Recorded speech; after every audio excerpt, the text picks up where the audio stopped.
They say you discover who truly loves you when everything falls apart.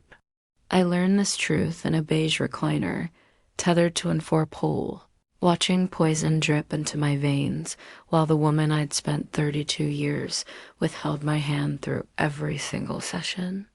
Cancer doesn't ask permission.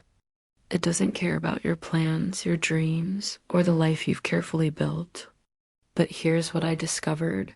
Neither does real love. Real love doesn't ask if it's convenient to stay. It simply refuses to leave. The mammogram technician's face told me everything before her words did. I'd gone in for a routine screening on a Tuesday morning, expecting to grab coffee with Marian afterward and complain about the uncomfortable compression plates like I did every year. Instead, I found myself in a consultation room with walls the color of exhausted hope, listening to words like suspicious mass and biopsy and we need to move quickly. Marian sat beside me, her hand finding mine automatically the way it had for 3 decades. I watched her face as the doctor spoke, saw the moment the fear flickered across her eyes, followed immediately by something else, determination, still wrapped in tenderness.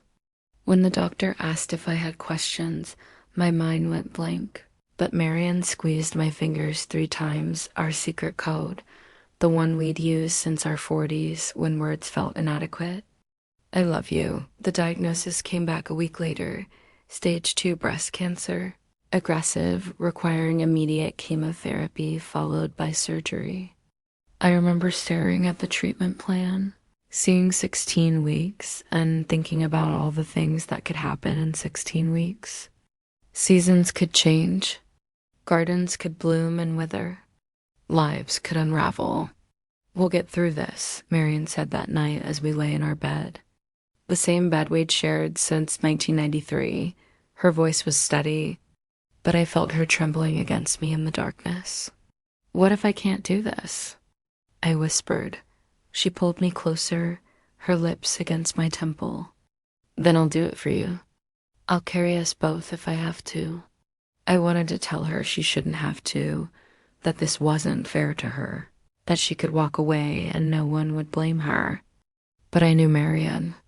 She had never walked away from anything hard in her life, and she certainly wasn't about to start with me the first chemotherapy. Appointment was scheduled for the following Monday.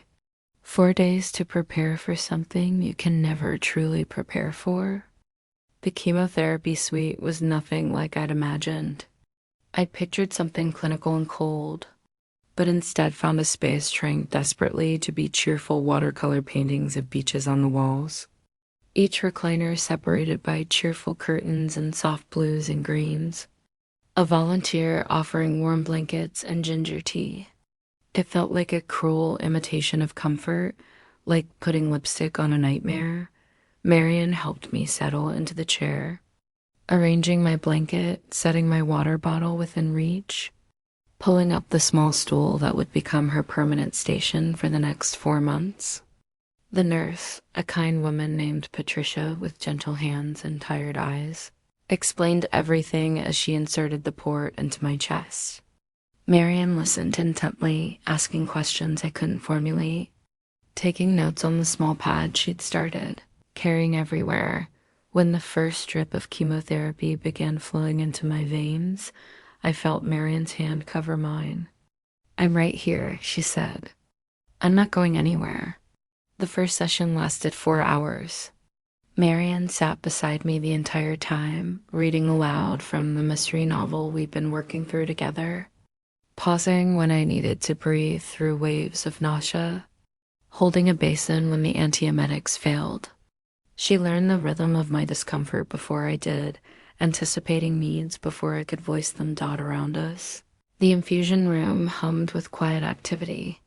Other patients came with various companions, some alone, some with rotating visitors who stayed an hour and left. I noticed Marian noticing them too, her hand tightening slightly on mine each time someone sat in solitude. "You don't have to stay the whole time," I told her during the second week. Though the words tasted like lies even as I spoke them, Marian looked at me with those hazel eyes that had watched me age from 43 to 75, eyes that knew every version of me. Where else would I be?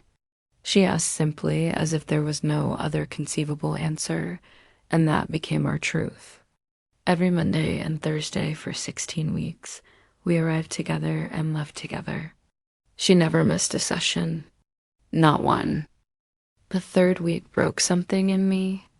The cumulative effect of the chemicals ravaged my body in ways I hadn't anticipated. My hair fell out in clumps, my skin turned gray, my strength evaporated like morning dew. I spent 3 days unable to keep anything down. Curled in our bathroom while Marian sat on the floor beside me, her hand rubbing circles on my back, her voice humming old songs from when we were young. "I'm disgusting," I sobbed one night, catching my reflection in the mirror, bald, hollow-eyed. A ghost of myself, Marian, stood behind me, meeting my eyes in the glass. "You're the most beautiful thing I've ever seen," she said, and I could hear that she meant it. Not in spite of how I looked, but encompassing all of it, the sickness, the fear, the vulnerability, the fight. She helped me shower when I was too weak to stand alone. Her touch clinical yet loving, preserving my dignity even when I felt I had none left. She learned to clean my port, to manage my medications, to recognize the difference between normal misery and dangerous complications. She became my nurse, my advocate, my anchor. The 5th week, I snapped at her. The frustration of my helplessness erupted in anger, and I told her to leave me alone, to stop hovering, to give me space. She quietly left the room. I heard her crying in the kitchen and hated myself more than the cancer. She came back 10 minutes later with peppermint tea and sat on the edge of our bed. "You can be angry," she said softly. "You can yell at me, push me away, say terrible things. I'll still be here. Cancer doesn't get to take me from you. Nothing does." I wept then, deep heaving sobs that shook my weakened frame.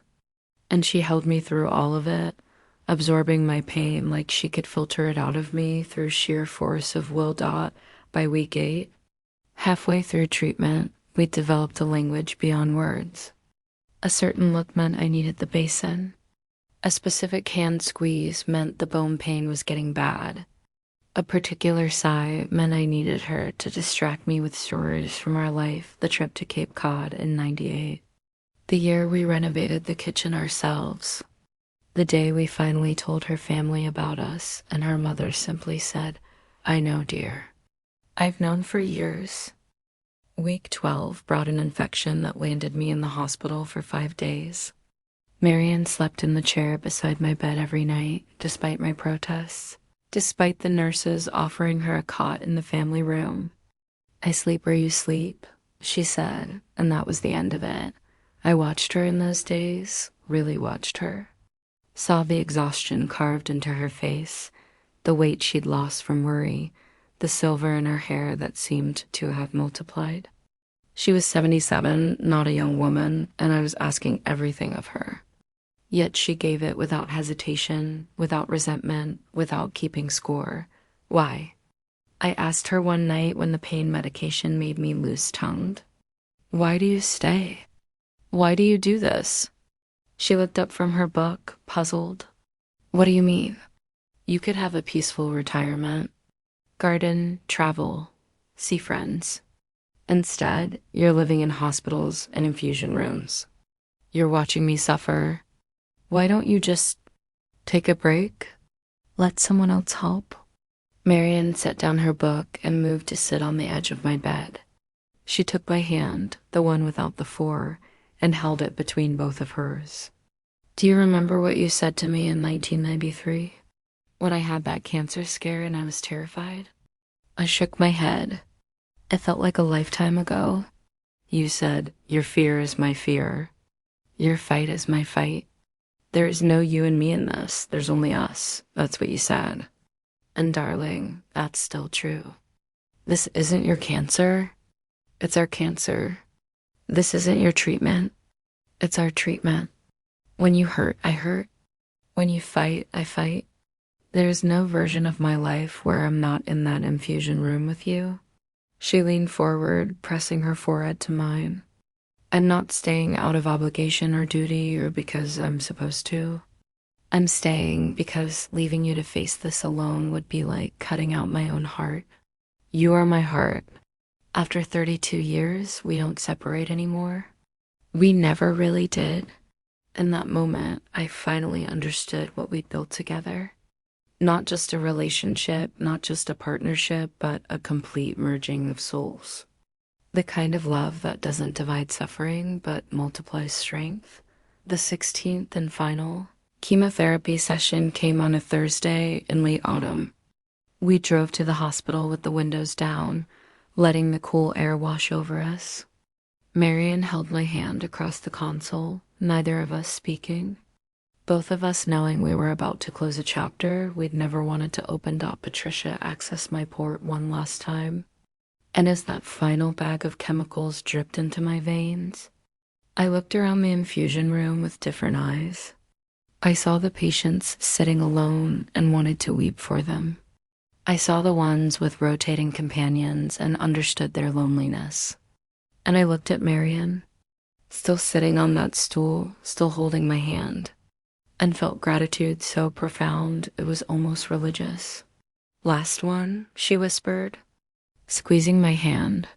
Last one, I echoed, but we both knew it wasn't really the end. There was still surgery ahead, recovery, scans, the perpetual fear of recurrence. Cancer doesn't offer closure. It offers remission and hope and uncertainty. Yet, as we walked out of that infusion room for the last time, Marion's arm around my waist, mine around her shoulders, I felt something shift. We had survived. Not just me, we had survived. And whatever came next, we would face it the same way we'd faced everything else, together. They say cancer changes you, and it's true. But here's what they don't tell you. It also reveals you. It strips away everything superficial and leaves only what's essential. For me, what remained was Marion. What remained was us. She never left the room. Not once, not ever. And in her staying, I found the strength to fight, the courage to hope, and the reminder that true love isn't tested by the good times. It's proven in the infusion rooms, in the hard days, in the moments when staying would be easier than going, yet someone chooses to stay anyway. This is our story. But if you're facing your own battle, your own infusion room, your own impossible fight, I hope you find your Marion. Or better yet, I hope you become someone's Marion. Because in the end, that's what saves us. Not the medicine, not the treatment, but the hand that never lets go.